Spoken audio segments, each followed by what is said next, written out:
My name is Dan Delgado. I am a senior. At first glance, Dan looks like every other kid, living life to the fullest. But when you dig deeper, you find out what this upbeat college kid is really going through. Yeah, my sophomore year of high school, I woke up one morning and I went to go brush my teeth. And when I went in the bathroom, I went to go brush my teeth and I couldn't grip my toothbrush. So I'm in there and it's really hard for me to just grasp it really firmly. So I'm all right, well, this is weird. So I go to tell my mom, I didn't think of anything of it. Maybe I was just being, I slept on it all night. When you sleep on your arm, it gets numb. So then I went to go talk to her about it, and I was talking to her, and they all, my stepdad's in the room, and they're all looking at me what? And I was I can't feel, my arm's really numb. And they're like, what are you saying? And I'm looking at them, and I'm my arm's numb. But to them, I was speaking another language, because I couldn't talk either, I guess. To myself, I sounded fine, but to them, it came out like gibberish. People seemed to realize that what Dan was going through wasn't normal, but no one could pinpoint exactly what was wrong. We're in there trying to figure it out if I had a stroke, and my parents didn't really tell me anything, and they were okay.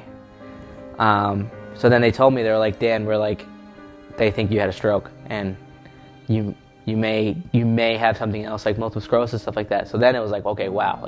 Obviously you want to tell what's going to happen and be as forward as possible to your patients, stuff like that. But telling a 15-year-old by the time I'm 40, which, I'm not super old, but, I'm still been kicking it. And to be telling someone that 16, 15, that you're not going to be able to walk or you need a wheelchair by 40. And my dad's 55 and he walks fine. And, he's a handyman. So to hear that was really it hit hard. After being diagnosed with MS, Dan had to face his next challenge, finding new friends at his new school.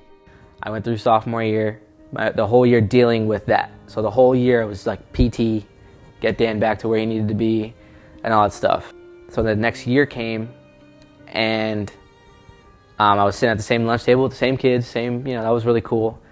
And one of the kids, Leon, he was hey, we're looking for kids to play volleyball. Does anyone want to try out? My high school season, junior and senior season, we were looking for extra players, and so asked him to join the team that way. And I was hey, he's a good kid, obviously. And I was hey, play this sport, you might like it, you might enjoy it. I thought, why not? I used to play soccer at my old high school with all my friends there. Now I'm not doing a sport, so why not?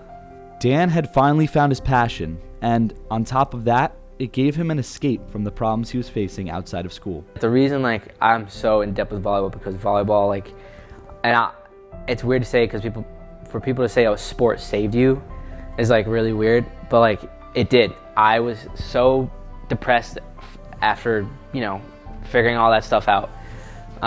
Is my life harder than anyone else's? No. Are there people who have harder lives than me? Of course. But being 16 and learning that you have a disease like that, and you don't know anyone else who has it harder than you. So for you, it's the hardest thing in the world. Going to volleyball and telling my coach, hey, I have this disease and stuff like that. And she looked at me, she was all right, well, go run. I don't know why you're still talking to me. And it was kind of cool, because it was I'm every other kid. I'm every other kid fighting for a spot. I'm every other kid trying as hard as possible. He's a strong kid. He's got a lot going for him.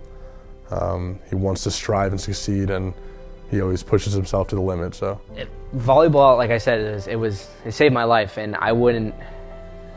If I had to choose between anything else on this campus or the volleyball team, I would have chosen the volleyball team first over anything. I don't know how I would have been, what kind of kid I would have been had I not have volleyball. I don't know if I would have been a shut-in.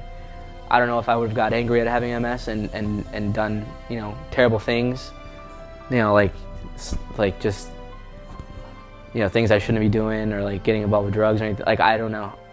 While Dan had high praises for the sport of volleyball, his friends had the same feelings towards Dan himself. The kid, now, I've since the first day of practice, getting to know him more and more, and then him asking me to hang out with him, that was just awesome. He made me just feel, again, very comfortable. I'm just very fortunate to have him in my life, so it's pretty cool. I would say Dan is very positive. He makes an impact. When he walks in the room, you know that Dan has arrived. Awesome, a great guy. That is Daniel. Like his friends, Dan had nothing but nice things to say about the ones who were always there for him, both on and off the court. Whether I'm a pain at practice to try and get better and try and develop the team, whether I'm funny at practice, whether I'm sad at practice, whether I'm angry, I just want to say I love you for accepting me and accepting who I am and allowing me to be able to fully understand what it is to be a volleyball player and play volleyball. Next step is coach. I would love to coach. I would love to coach volleyball. Because, I mean, my coach did so much for me, you know, treating me like a normal kid, making me feel normal, making me feel welcome, making me feel like I could improve, making me feel like I could be inspired and to inspire. And I would love nothing more to be able to just coach a high school team from the ground up. Dan's last season on the volleyball court with the Sacred Heart Club team resulted in a 5th place finish at championships, the team's most successful season to date. Now, we just have to wait and see if Dan's dream of becoming a high school volleyball coach becomes a reality.